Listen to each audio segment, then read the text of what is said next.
దోపిడీ జరిగింది ఓ ఇంట్లో, చేసింది ఇద్దరు. క్రైమ్ సీన్ లో దొరికింది కత్తి, వేలిముద్రలు. సీసీ ఫుటేజ్ వల్ల ఫలితం దక్కలేదు. తెలిసిన వాళ్లే చేశారా అంటే చెప్పలేని పరిస్థితి. బయట వాళ్ళు చేశారా అంటే అది తెలియదు. ఓవరాల్ గా ఆఫీసర్ల దగ్గర నేరస్తుల్ని కనిపెట్టేందుకు ఏ ఆధారమూ లేదు. మరి కేసు ఎలా సాల్వ్ అయింది, ఆఫీసర్లు ఏం చేశారో ఇప్పుడు చూద్దాం.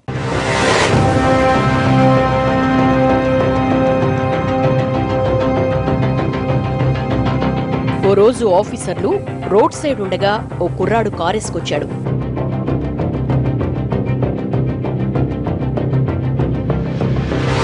ఆ కుర్రాడు సిగరెట్ తాగడం మొదలుపెట్టాడు. యథాలాపంగా ఆ కారును చూసిన ఆఫీసర్ పద్మాకర్కు డౌట్ వచ్చింది. ఆ కారుపై ఉన్న స్టిక్కర్, సీసీ ఫుటేజ్ లో కనిపించిన కారుపై ఉన్న స్టిక్కర్ ఒకేలా ఉన్నట్లు అనిపించింది ఆయనకు.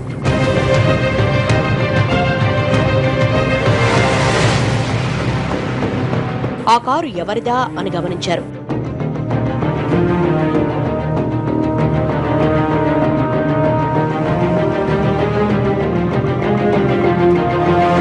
అప్పటికే ఆ కారును గమనిస్తున్న ఆఫీసర్లు దాని నెంబర్ను ఫోటో తీశారు.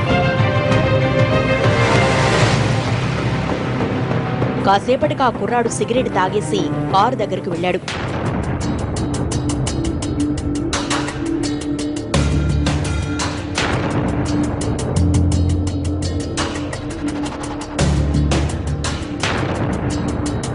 ఆ కుర్రాడు తాగి పడేసిన సిగరెట్ పీకను సీజ్ చేశారు.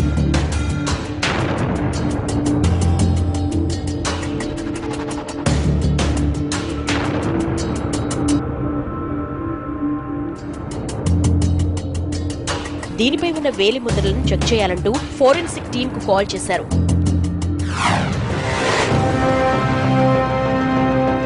స్పీడ్గా పోని, లేట్ అయితే సినిమా స్టార్ట్ అయిపోతుంది. ఏం పర్లేదు, ఇంకా పావు గంట టైం ఉందిగా, అప్పటికల్లా వెళ్లిపోతాం. అంత లేదు, ట్రాఫిక్ జామ్ అయిందంటే ఇరుక్కుపోతాం. ఓకే, స్పీడ్గానే వెళతాలే.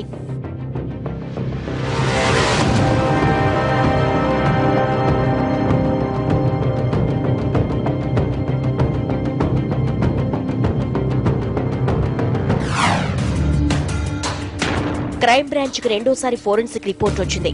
వాళ్ళు అనుకున్నట్లుగానే ఆ ఇంట్లో దొరికిన వేలిముద్రలు, సిగరెట్ పై ఉన్న వేలిముద్రలు ఒకటేనని తేలింది. అప్పటికే కారు నెంబర్ ఆధారంగా అడ్రస్ కనుక్కున్న ఆఫీసర్లు దోపిడీ చేసింది 25 ఏళ్ల భరత్ అని తెలుసుకున్నారు.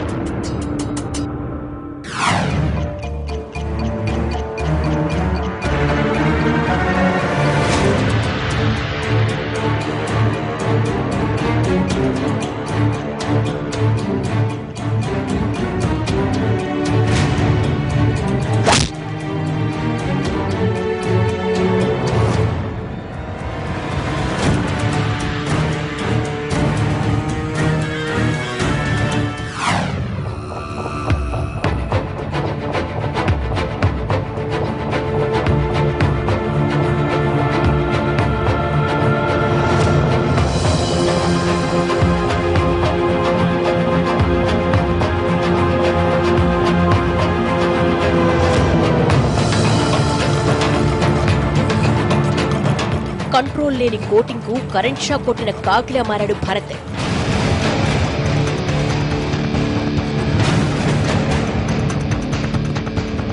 నాకేం సంబంధం లేదు, నాకేం తెలీదు, అంతా ప్రణీతే చేసింది.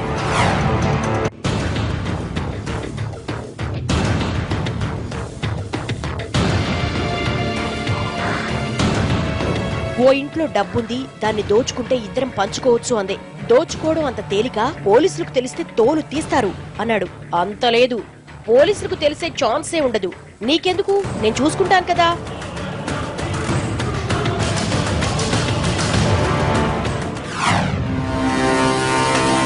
డబ్బుపై ఆశతో నేను తనతో వెళ్లాను.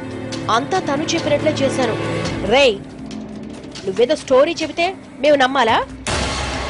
ఆ ప్రణీతను కూడా తీసుకొచ్చి అప్పుడు చెబుతాం సంగతి.